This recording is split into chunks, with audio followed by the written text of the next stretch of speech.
जी students, acetic acid की structure determination के बाद हम इसमें फर्दर स्टडी करेंगे कि इसमें कार्बोक्सिलिक एसिड और डबल बॉन्ड की पोजीशन जो है वो क्या होगी। उसके लिए देखिए, एसिटिक एसिड को जब सल्फ़र के साथ हीट किया जाए तो it produce रेटिन।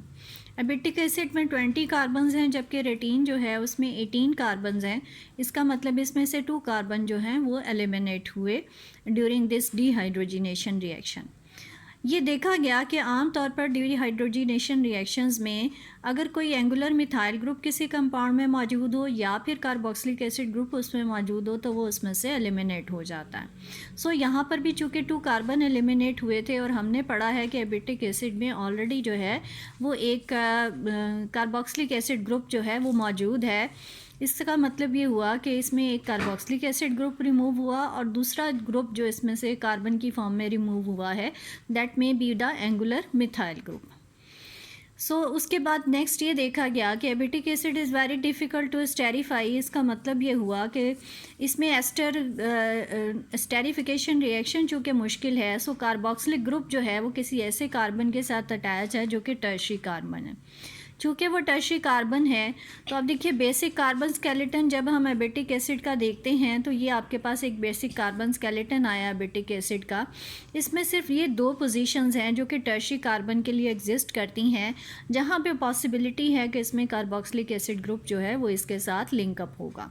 So either carboxylic acid can be present on this carbon और it can be attached on this carbon. इसके अलावा एक और पोजीशन भी है, ये वाला कार्बन जो रिंग का है ये भी टर्शियरी स्टेट में है, लेकिन हम इसको जो है वो इसमें शामिल नहीं करेंगे। रीज़न इज़ दैट कि ये पोजीशन जो है वो बहुत ज़्यादा स्टेरिकली क्राउडेड हो जाएगी। तो इन 2 में से किसी एक के साथ जो है वो अटैच हो सकता है कार्बोक्सिलिक एसिड ग्रुप। तो उसमें भी ज़्यादा पॉसिबिलिटी यही है कि कार्बोक्सिलिक ग्रुप ये फर्स्ट रिंग के साथ अटैच हो जाए, क्योंकि यहाँ पे स्टेरिक हिंड्रेंस जो है वो इसमें लीस्ट है। ये एविडेंसेस आपके नोट्स में भी दिए गए हैं, अगर आप अपने नोट्स को देखिए। ये देखिए, आपके नोट्स में पेज नंबर 456 का लास्ट पैराग्राफ दिया गया है, जिसमें यही 2 पॉइंट्स जो हैं वो डिस्कस किए गए हैं। एक तो ये कि ड्यूरिंग सल्फ़र और selenium dehydrogenation reaction carboxylic group और एंगुलर मिथाइल ग्रुप्स जो हैं वो एलिमिनेट हो जाते हैं। और सेकंड जो इसमें दिया गया है, that is the carboxylic group which is difficult to esterify, that must be attached to a tertiary carbon atom.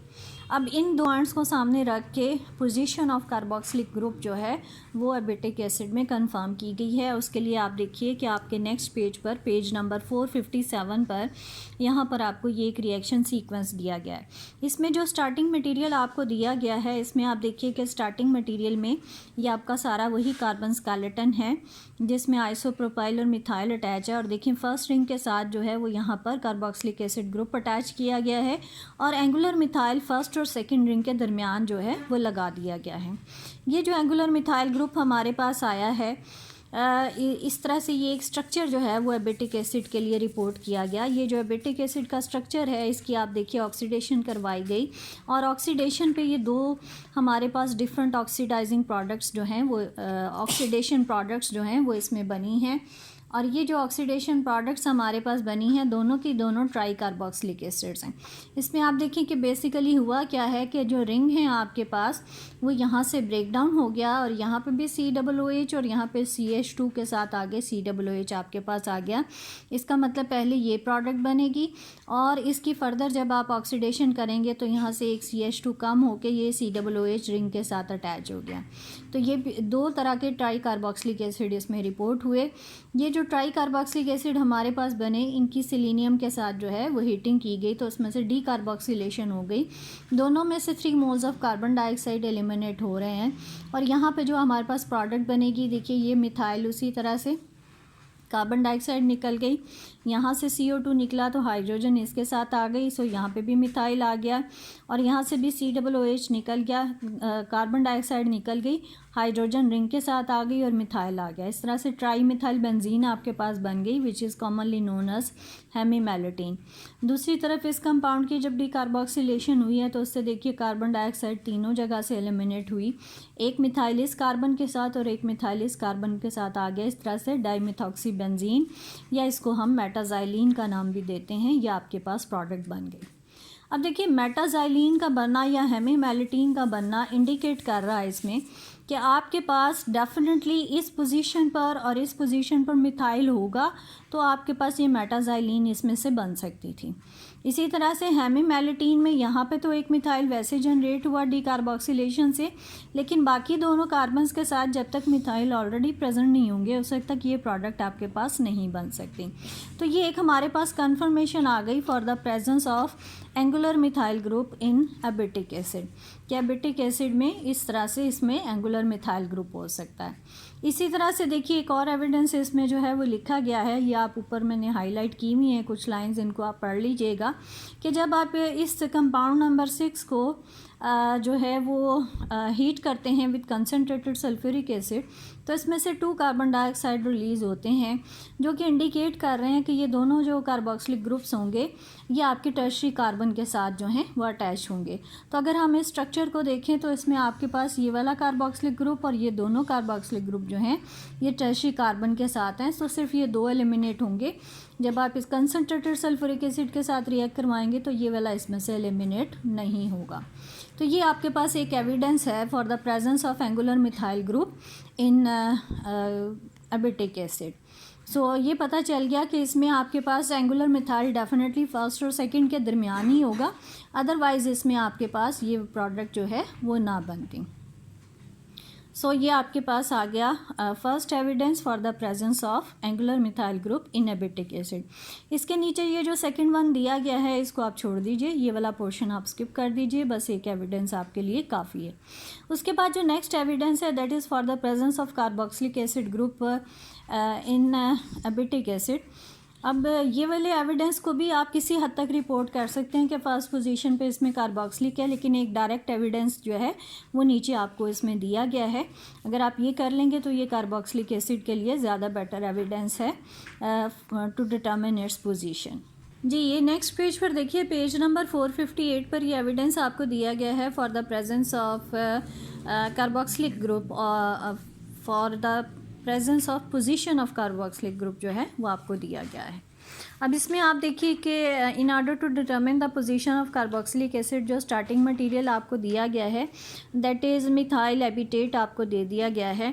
Methyl एबिटेट indicates कि आपके पास एबिटिक एसिड है, सिर्फ उसका यहाँ पे मिथाइल एस्टर बनाया गया है। अब वो मिथाइल एस्टर मीन्स कि यहाँ पे COOH अगर मौजूद है तो उसको मेथनॉल के साथ रिएक्ट करवा दें, मिथाइल एस्टर बन जाएगा।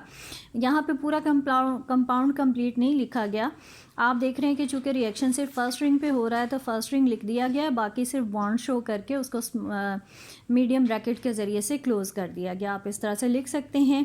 इसका रिएक्शन करवाया गया है सोडियम इन एथेनॉल, ये आपको पता है रिड्यूसिंग एजेंट है, रिडक्शन करेगा। और रिडक्शन किसकी करेगा? एस्टर ग्रुप की। एस्टर ग्रुप की रिडक्शन हमने पहले भी पढ़ी है, हाइड्रोजिनोलिसिस होती है इसमें। जो C डबल बॉन्ड और OET है वहाँ से बॉन्ड ब्रेकअप हो जाएगा और C डबल बॉन्ड O के साथ हाइड्रोजन आ जाएगी और पहले आपके पास एल्डिहाइड बन जाएगा। ये एल्डिहाइड जो है ये फर्दर रिड्यूस हो जाएगा और ये प्राइमरी अल्कोहल में कन्वर्ट हो जाएगा। सो आफ्टर रिडक्शन आपके पास यहाँ पे CH2OH जो है वो इसमें इंक्लूड हो गया। ये जो आपके पास कंपाउंड बना है इसको PCl5 के साथ रिएक्ट करवाया गया है। PCl5 जो है एक क्लोरीनेटिंग एजेंट भी है और इसके साथ साथ ये एक लुईस एसिड के तौर पर भी एक्ट करता है और यहाँ पर एक रीअरेंजमेंट रिएक्शन हो रहा है जिसको हम कहते हैं वैगनर मीरवीन रीअरेंजमेंट रिएक्शन। अब यहाँ देखिए बेसिकली आपके पास होगा क्या कि हमने पढ़ा है ये चूँकि क्लोरीनेटिंग एजेंट है, ये CH2OH जो है इसकी OH को रिप्लेस करके पहले Cl में कन्वर्ट कर देगा तो आपके पास CH2Cl बन जाएगा। यहाँ से जो OH निकलेगा वो इसकी एक क्लोरीन लेके HOCl की फॉर्म में इसमें से बाहर निकल जाएगा।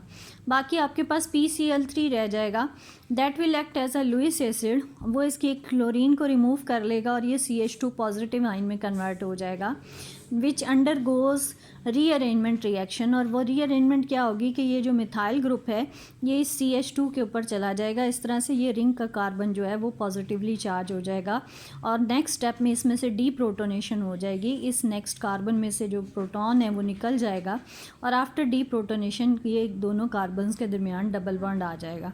इस तरह से वैलेंसी ऑफ कार्बन जो है वो सेटिस्फाई हो जाएगी। तो आप देखिए नेक्स्ट कंपाउंड में यहाँ पे कार्बन कार्बन डबल बॉन्ड बन गया और CH2 के साथ CH3 आपके पास आ गया।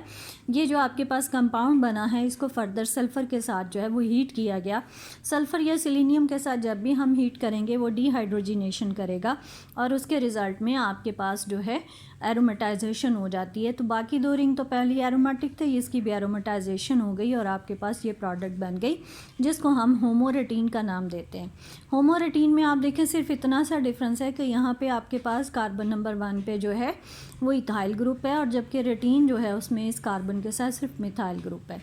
सो this is the evidence for the presence of carboxylic acid group at carbon number 1 कि अगर कार्बन नंबर 1 पे कार्बोक्सिलिक एसिड होता तो आपके पास ये अल्कोहल बनती और PCl5 की प्रेजेंस में तभी इसमें रीअरेंजमेंट जो है वो पॉसिबल थी और यहाँ पे इथाइल आपके पास आता। अगर यहाँ पे ये मिथाइल जो है वो आपके पास ना होता कार्बोक्सिलिक की एडजस्टेंट पोजीशन पर तो फिर आपके पास जो है ये कभी भी इसमें होमोरेटिन नहीं बन सकती थी। सो इसको आप एविडेंस के तौर पे यूज़ कर सकते हैं for the presence of methyl group at carbon number 1 and for as well as for the presence of carboxylic acid group at carbon number 1.